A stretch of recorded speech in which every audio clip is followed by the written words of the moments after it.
Lesson 147, Formal and Informal Speech.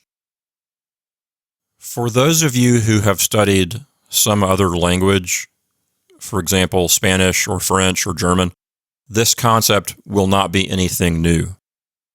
But for those of you who have not studied any of those languages or any languages like them, this is going to be a new concept because we don't really have this in English. And what I'm referring to is different levels of formality of speech that are reflected by the actual word forms that you use. Again, we don't really have this in English, but they do have it in Spanish, French, German, Russian. So let's talk about it in a minute. First of all, the circumstances under which you would speak formally or informally generally pertain to social closeness or social distance. When you think about formal speech versus informal speech, you have to think about the level of familiarity or closeness that you have to someone. So if you're speaking to your friends, your buddies, your family, you're going to use informal speech. But on the other hand, if you're talking to someone that you don't know very well, or perhaps someone who is in a position of authority, for example, let's say you're a student at a school or college, you would want to speak to your professor or teacher in a respectful, formal kind of way. Also, if someone is older than you, that might be a cue that formal speech is a good idea. And in the various languages that I've mentioned, there are certain ways to accomplish this different kind of speech. In French, for example, if you are talking to people who are close to you, people that you're familiar with, you'll use the pronoun tu, the second person singular pronoun tu. But if you want to speak formally, you would use the second person plural pronoun, which is vous, V-O-U-S. So you speak in the plural, and it's a linguistic signal that you're speaking in a more formal fashion. Somehow, by speaking in the plural, it expresses social distance, that you and the person that you are talking to are socially more distant from each other than perhaps if that person were your friend or buddy. In Spanish, they do it a different way. Instead of speaking to someone in the second person, you'll speak to them in the third person.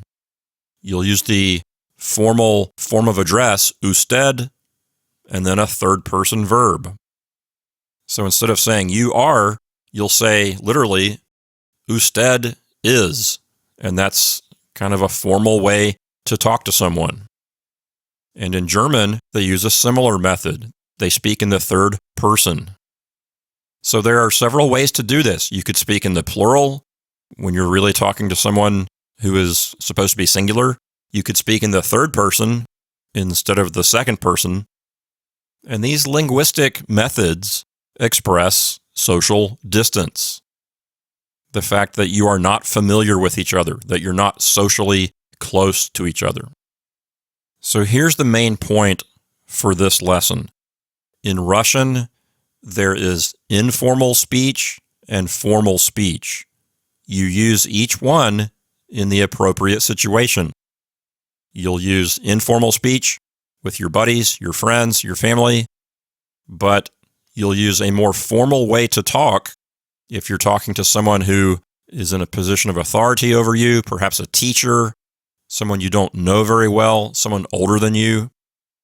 So this is really part of the language. You have to learn this along with the language because this helps you understand how to use the language.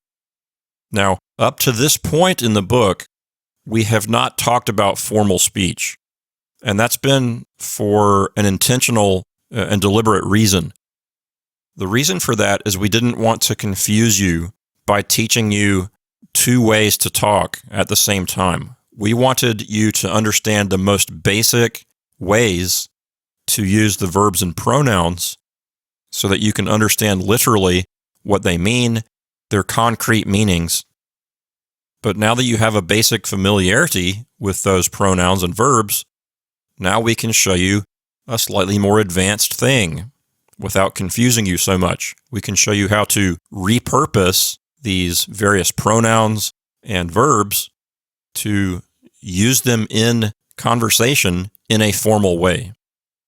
But we didn't want to just dump all of that on you all at once. We wanted you to get comfortable with the basics first and then teach you this more advanced thing.